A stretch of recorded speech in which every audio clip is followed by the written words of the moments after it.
Bonjour à tous, je suis ravie de vous retrouver pour un nouveau numéro de l'ABC de la foi où nous continuons à parcourir, explorer, approfondir tous les mots de la foi chrétienne. Aujourd'hui, je vous propose de parler de l'Angélus, un terme certainement familier des plus anciens, mais plus flou pour les nouvelles générations, même si on assiste à un certain renouveau de la prière de l'Angélus. Voilà donc déjà un indice, il s'agit d'une prière. On commence par vous écouter, réagir à ce terme de l'Angélus, et on se retrouve tout de suite après. L'Angélus. Alors les anges, je connais. L'Angélus, c'est peut-être un ange particulier, qui est peut-être un truc de particulier. Non, je sais pas. Du coup, rien. Enfin, rien d'autre que quelque chose d'angélique et probablement porteur de bonnes nouvelles ou de bienfaisance. Mais voilà, je sais pas. Un ange, tout simplement. Et du coup, à la capacité des uns et des autres de s'aider les uns les autres. Voilà. C'est l'ange Gabriel qui apparaît à Marie. Et donc, on le dit plusieurs fois par jour. L'Angélus, c'est comme quelqu'un qui a de la foi, qui ne doute pas de ce qu'il fait. Par exemple, confier sa vie entre les mains du Seigneur, être toujours confiant, quel qu'en soit ce qu'il y a devant lui comme obstacle, mais qu'il sache que Dieu est devant tout. C'est le lien avec la Vierge, avec Marie. Ouais. L'Angélus, on le dit plusieurs fois dans la journée, à midi ou soir. C'est la prière que l'on doit dire 3 fois par jour. C'est pas si ancien que ça, et dans le scoutisme on le voit encore assez souvent, puisque plus on grandit dans le scoutisme et plus effectivement on fait cette prière et qui est assez belle. Si c'est en train de se perdre, c'est un peu dommage. Pas si facile à l'heure actuelle de trouver ce que signifie le mot Angélus. Et pour être honnête, il a fallu que j'interroge de nombreuses personnes avant de parvenir à ces réponses. L'Angélus, donc, est le nom d'une prière quotidienne de l'Église catholique. Elle est sonnée 3 fois par jour par les cloches pour en annoncer l'heure, le matin, le midi et le soir par une sonnerie caractéristique de cloche appelée justement l'Angélus. 3 fois 3 coups, suivie d'une sonnerie en volée. Cette prière est composée de 3 versets de l'Évangile, en référence avec le récit de l'Annonciation, dans l'Évangile de Saint Luc au chapitre 1, dont les premiers mots sont « L'ange du Seigneur annonça à Marie ». Un Ave Maria, un « Je vous salue Marie » suit chaque verset, et une oraison, une prière, conclut le tout. L'Annonciation à la Vierge Marie est d'abord la fête de l'Incarnation, puisque Dieu commence en Marie sa vie humaine, qui conduira Jésus jusqu'à la croix et la résurrection, jusqu'à la gloire de Dieu. Elle est célébrée par les catholiques le 25 mars. Et lorsque le 25 mars tombe au moment de la Semaine Sainte, l'Annonciation est célébrée le lundi qui suit l'octave de Pâques. Pourquoi ce nom d'Angélus ? Eh bien, tout simplement parce que c'est le premier mot de cette prière en latin. Angelus Domini nunciavit Mariae. L'ange du Seigneur annonça à Marie. La prière de l'Angélus serait née pendant le Moyen-Âge, pendant les croisades.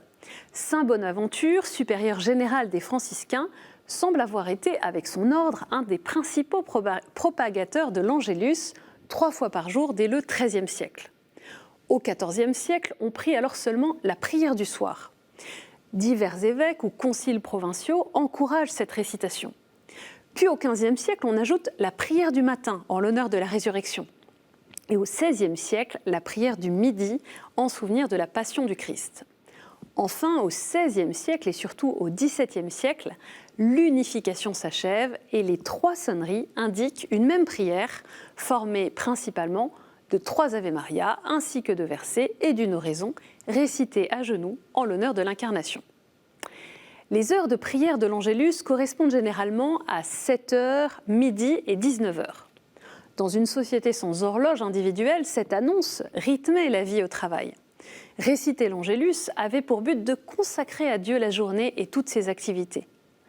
Peut-être avez-vous en tête le célèbre tableau de Millet du milieu du XIXe siècle intitulé justement l'Angélus, où 2 paysans se recueillent au cours de leur journée pour dire cette prière.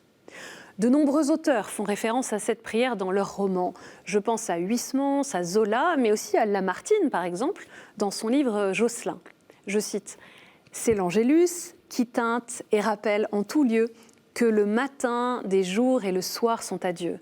À ce pieux appel, le laboureur s'arrête. Il se tourne au clocher, il découvre sa tête, joint ses robustes mains d'où tombe l'aiguillon, élève un peu son âme au-dessus du sillon, tandis que les enfants, à genoux sur la terre, joignent leurs petits doigts dans les mains de leur mère. » Aujourd'hui encore, moines et moniales interrompent leurs activités pour quelques instants de prière, faisant mémoire du message de Dieu transmis à la Vierge par l'archange Gabriel. Lors de la sonnerie des cloches, qui a lieu dans certaines églises, la tradition veut que le chrétien arrête son activité pour prier. Mais cette pratique n'est plus si répandue.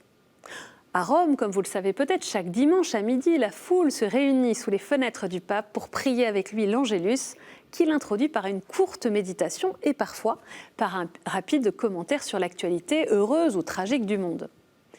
La prière de l'Angélus est utilisée dans tous les temps liturgiques, sauf dans les temps après Pâques, où on récite l'antienne Regina Caeli, Reine du ciel, à la place.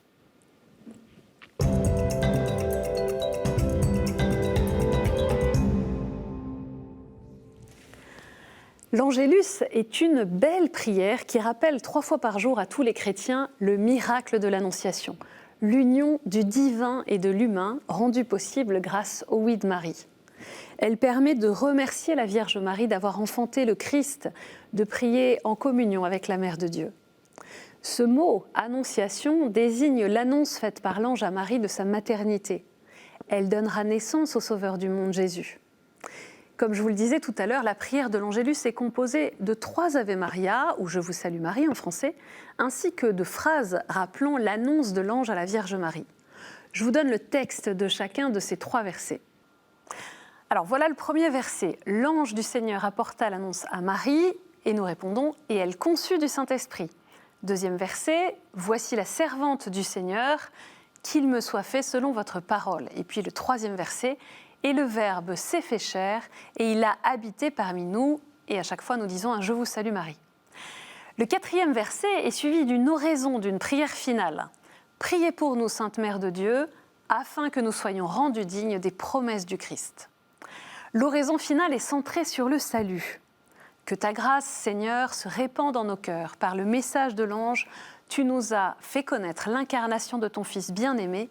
Conduis-nous par sa passion et par sa croix jusqu'à la gloire de la résurrection, par le Christ notre Seigneur. Amen.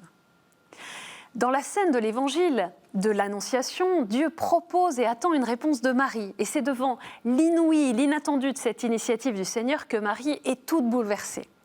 Elle qui est vierge, comment pourrait-elle s'attendre à être mère et mère du Fils éternel ? Et comment le Tout-Puissant peut-il nous aimer au point de se faire si petit et si humble en devenant homme parmi les hommes et en assumant toutes les étapes, toutes les réalités, excepté le péché ? La réponse de Marie sera « Qu'il me soit fait selon ta parole ». Et l'attitude de Marie, réceptive à cette parole étonnante, est le modèle du chrétien qui cherche à accueillir la parole de Dieu. Marie devient la mère de Dieu et du Sauveur avant de devenir, au pied de la croix, la mère de l'Église. Et elle est modèle de foi aussi. La Vierge Marie réalise de la façon la plus parfaite l'obéissance de la foi. Dans la foi, Marie accueillit l'annonce et la promesse apportée par l'ange Gabriel, croyant que rien n'est impossible à Dieu et donnant son assentiment. « Je suis la servante du Seigneur, qu'il m'advienne selon ta parole ».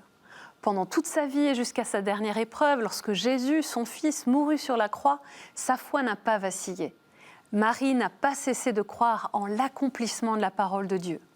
Aussi bien, l'Église vénère-t-elle en Marie la réalisation la plus pure de la foi. Résonne également en nos cœurs l'émerveillement de l'évangéliste Saint Jean. Dieu a tant aimé le monde qu'il lui a donné son Fils, son unique, pour que tout homme qui croit en lui ne périsse pas, mais qu'il ait la vie éternelle. C'est en Jean 3, chapitre 3, verset 16. Oui, en priant l'Angélus, en méditant sur l'annonce faite à Marie, nous nous laissons bouleverser par ce mystère du salut de Dieu. Dieu le Fils se fait homme parmi les hommes, proche de chacun de nous Emmanuel, Dieu avec nous, afin qu'en nous attachant à lui, nous ayons part à sa plénitude de vie et d'amour, dès maintenant et pour l'éternité.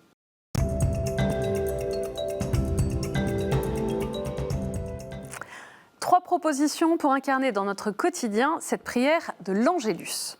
Alors pour commencer, pourquoi ne pas prendre notre Bible pour lire le texte de l'Annonciation au chapitre 1 de l'Évangile de Luc, les versets 26 à 38. C'est l'occasion de prendre le temps de méditer, de goûter, de prier avec ce dialogue entre l'ange Gabriel et la Vierge Marie, qui est donc la trame de fond de l'Angélus. Très simplement, nous pouvons également nous unir à la prière de l'Angélus avec le pape tous les dimanches à midi en direct de Rome. Cette prière est précédée d'une allocution du Saint-Père et tout cela est d'ailleurs retransmis sur KTO tous les dimanches à midi donc. L'Angélus peut nous rappeler l'importance de remercier Dieu et de lui consacrer notre travail à chaque moment clé de la journée, à savoir le matin, le milieu du jour et le soir. L'Angélus peut ainsi devenir une façon de scander notre journée en consacrant à Marie dès le matin, en lui renouvelant notre amour et notre gratitude le midi et en se reposant entre ses bras le soir.